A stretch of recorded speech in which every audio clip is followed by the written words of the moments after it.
Kia ora Year 12. This video goes along with practice task 2 in the Walker workbook. Now I'm not going to go through the whole thing because I've just done worked solutions that I'm going to chuck onto Google Classroom, but I want to make absolutely sure that you guys are getting really confident with finding the x-intercepts for a function. So here we're just going to look at how to find the x-intercepts for this function and then how to find the x-intercepts for this function.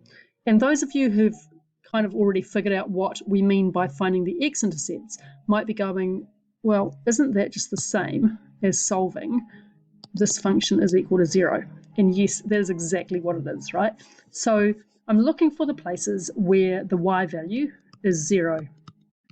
And I'm going to find general solutions and then particular solutions for both of these things. And as it turns out, in this example, these two functions are exactly the same. And we're going to go on and prove that they're exactly the same. In this particular case, actually, that proof is pretty easy, and I think the solving the equations part is probably the part of this that needed the most thinking, especially for this one here.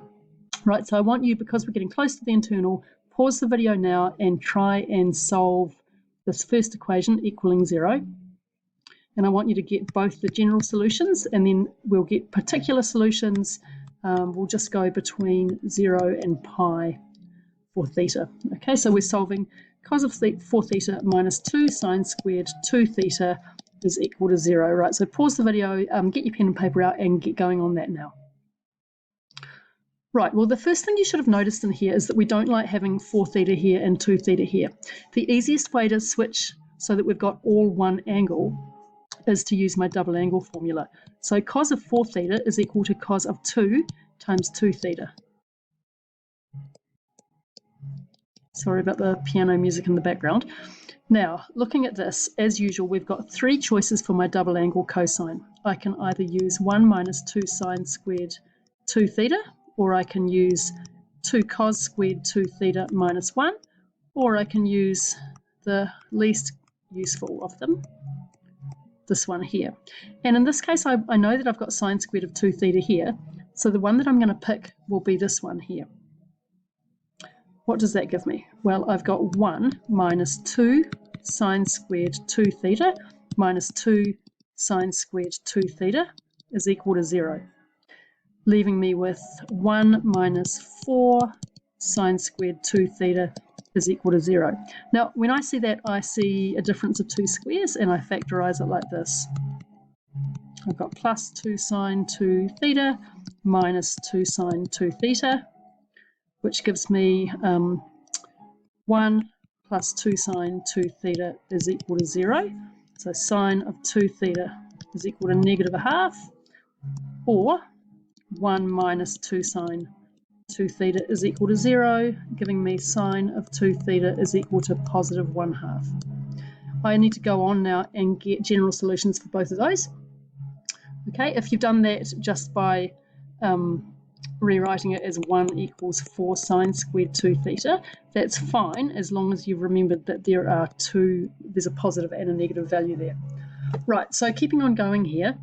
Again, if you've got to here and you got stuck, I want you to pause the video, go look up your notes on general solutions, because by this point in the course, this should be feeling pretty easy. Okay, so we're going to start by going alpha is equal to the angle whose sine is negative 1/2. And for this one here, it'll be alpha is equal to the angle whose sine is positive 1/2. We know from our special triangles, that's a triangle, that that angle over here is going to be positive pi on 6. Right, so there's positive pi on 6 for 1/2 and negative pi on 6 for negative 1/2. That gives me general solutions on this side of 2 theta is equal to n pi plus negative 1 to the n times that. On this side, we get 2 theta is equal to n pi plus negative 1 to the n times pi on 6. Right? You could work one of those general solutions through at once. You don't have to do both at the same time. Here we get theta is equal to n pi on 2 plus negative 1 to the n times negative pi on 12. And over here, we get n pi plus negative 1 to the n times pi on 12. And it's fine to leave those two general solutions like that.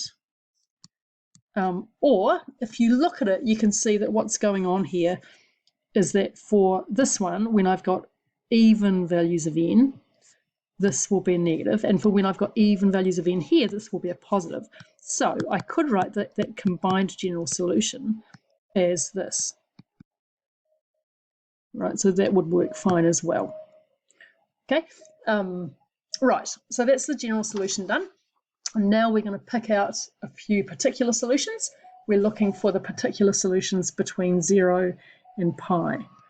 So putting in n equals 0, we get out from this one, theta is equal to 0 minus, so 0 minus pi on 12, which is less than 0.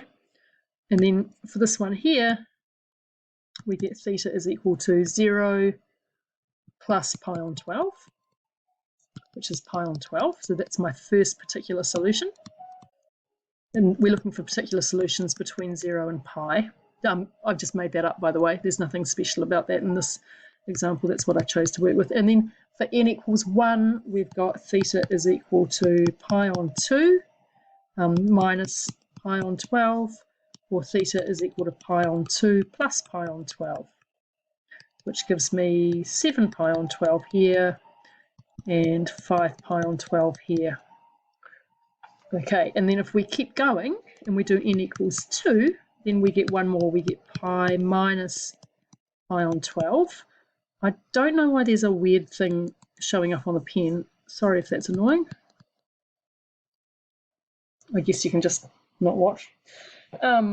Right, so we've got our 4 particular solutions. And if we go back up to that graph to start with, they match exactly, right? So that one is pi on 12. That's 5 pi on 12, 7 pi on 12, and 11 pi on 12. And that next one is bigger than pi. So that's general solutions done for this. And now I'm very quickly going to go through this one here, which is easier. And we're going to show that we get the same general solutions. And then I'm not going to bother going on with the particular solutions after that. So let's do the next one. So 2 cos 4 theta minus 1 equals 0. This is about as easy a general solution as you're going to get, really. So cos of 4 theta is equal to 1/2, 1 root 3 and 2. So alpha is equal to cos inverse of 1/2, which is pi on 3. That gives us 4 theta is equal to 2n pi plus or minus pi on 3. Theta is equal to n pi on 2 plus or minus pi on 12. And look what we've got. It's exactly the same as what we had before. Okay, so we've shown that the x-intercepts are the same for the two functions. We could very easily show that the y-intercepts are the same, right? To show that the y-intercepts are the same, we just get rid of all that mess, and we're going to substitute pretty obviously, hopefully, by the time you've got to year 13, you're going to substitute in theta equals 0 into each of those, and it will equal 1. Now, the last thing I want to do is I'm going to prove that this is equal to this. And I'm going to talk a bit when I do that proof about how we kind of know what we're looking for. So the goal is to prove that cos 4 theta minus 2 sine squared 2 theta is equal to something, the other side, 2 cos 4 theta. Oh, I don't know why it's gone weird. There's some weird pixel in my OneNote screen that has got a secret message to my laptop to shut down OneNote when it hits it. Okay, here we go. Okay, hopefully it won't do it again, right? So 2 sine squared 2 theta is equal to 2 cos 4 theta minus 1. Now, I said this back when we were doing all the identities work. It's really, really important that we don't treat that as an equation, right? We have to start with one side and work our way through to the other side. And in this case, I want to deliberately start on the bad side and show you where I kind of start giving up. So I'm going to start on the left-hand side. Most of the time, that's probably where I'd start. Not always. In here, you've got cos of 4 theta, you've got a double angle thing here. So one strategy could be to get all of this side back to things with just theta, and then to do the same with this side, right? But there's probably going to be a better way to do that. But let's just start off by playing around with the left-hand side. Because the way to get good at doing proofs is to do heaps of them and make lots of mistakes in where you're going. So in this case, when I see this, I look at that double angle and I'm probably going to try expanding it out. I can see that I've got to have a cos of 4 theta here, so I'm going to let that just sit there. So we've got cos of 4 theta minus 2 times 2 sine theta cos theta squared, right, which is cos of 4 theta minus 8 sine squared theta cos squared theta. I somehow need to turn that into a second cos 4 theta minus 1. So I can keep playing a little bit longer, right? There's a few obvious things I could try here. I could try replacing the sine squared with a 1 minus cos squared theta. But I look at that and I go, look, I feel like I'm going nowhere fast in here, right? And it could be that I'm one step off a solution. I'm sitting here doing this with a really bad cold, so it might be that someone's going to leave me a comment going, oh, it was really obvious, you just had to do this. But if that were me and I was sitting doing this under timed conditions, I would go, hang on, let's just try starting on the right-hand side and moving to the left and seeing where we get to. So let's try instead. So just put a big cross through all of that. So I'm doing this on purpose, guys, right, to show you what real life maths is like. So 2 cos 4 theta minus 1. And I know I want to end up with this cos 4 theta.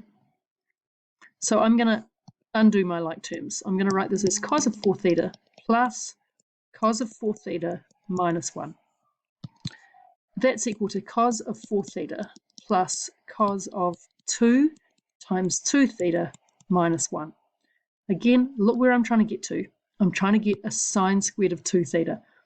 So I've got a double angle choice to make here, and I'm going to make the one with the sine squared in it. So this will be now 1 minus 2 sine squared, and remember it's not sine squared theta, it's sine squared 2 theta minus 1. That gives me cos of 4 theta minus 2 sine squared of 2 theta plus 1 minus 1, which means I'm done, right? So that was actually much, much easier than I was expecting it to be. So that equals my left-hand side. Oh, here we are, left-hand side as required. Okay, I actually didn't expect that video would get that long. I think there are a few useful things in there. The first thing I'd say is that these skills have got to be so automatic that you know exactly how to do your general solutions. The other place where things have got to be automatic is when we've got things like this. So we've got a 4 theta, and that means that if you're doing double angle stuff with it, it's going to be 2 times 2 theta. This is a place where we often see mistakes made, whether that's in level 3 or in A-level questions, right? It's very easy, if you haven't done quite enough practice, to drop a theta there and write 2 times theta. In fact, I would put money or a chocolate fish on it that someone in the class makes that mistake tomorrow when we do this in class. All right, thanks for listening to me go on, and keep on emailing in any of your questions. Had a couple of requests this weekend.